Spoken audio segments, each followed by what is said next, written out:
ప్రేక్షకుల మనసుల్ని ప్రత్యేకించి ఆకర్షించుకున్నారు. త్వరలోనే రాబోతున్నటువంటి కింగ్డమ్ సినిమాకి శుభాకాంక్షల్ని తెలియచెప్తూ వేదిక మీదకి ఆహ్వానించేస్తున్నాము విజయ్ దేవరకొండ గారిని.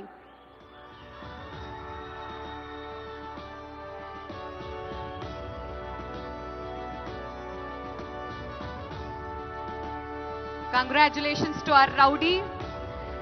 మరి ఈ రోజు ఒక గోల్డెన్ మొమెంటోతో పాటు 10 లక్షల రూపాయలని అండ్ అలాగే ప్రశంసా పత్రాన్ని అందుకుంటున్నారు శ్రీ విజయ్ దేవరకొండ గారు.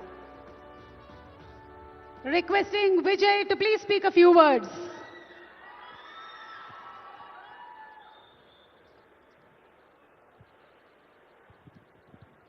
అందరికీ నమస్కారం. ఎట్లున్నారు? గద్దర్ అన్న పేరు మీద ఈ అవార్డ్స్ స్టార్ట్ చేయడము,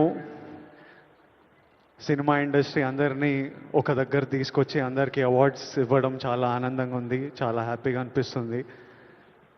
అన్నిటికంటే ప్రౌడ్ మూమెంట్ ఫర్ మీ, మహబూబ్ నగర్లో పుట్టిన పిల్లోడిని కాంతారావు గారి, నట ప్రపూర్ణ కాంతారావు గారి పేరు మీద ఈ అవార్డు ఇవ్వడం కాంతారావు గారికి ఒక ట్రిబ్యూట్. నేను ఈ అవార్డు ఫస్ట్ పర్సన్ తీసుకుంటున్నా.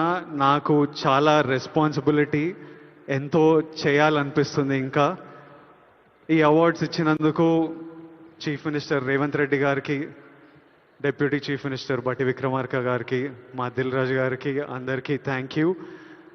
Thank you all for the love. Huge responsibility, lots to do. Great cinema is coming. Thank you so much.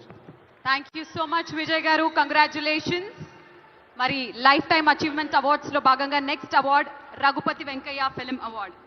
తెలుగును చలనచిత్ర పితామహుడు రఘుపతి వెంకయ్య నాయుడు గారు దక్షిణ భారతదేశంలోనే మొట్టమొదటి సినీ నిర్మాణ సంస్థని ఈయన స్థాపించారు. 1921లో భీష్మ ప్రతిజ్ఞ అనే సినిమాని తీశారు. ఇది మొట్టమొదటి తెలుగు వారి సినిమా. ఈ తెలుగు సినిమా సినీ రంగానికి పునాది వేసింది. మరి ఈ అవార్డుని అందుకోవడానికి వేదికపైకి రావాల్సిందిగా కోరుకున్నాము శ్రీ యండమూరి వీరేంద్రనాథ్ గారు. లెట్స్ వెల్కమ్ శ్రీ యండమూరి వీరేంద్రనాథ్ గారు. రఘుపతి వెంకయ్య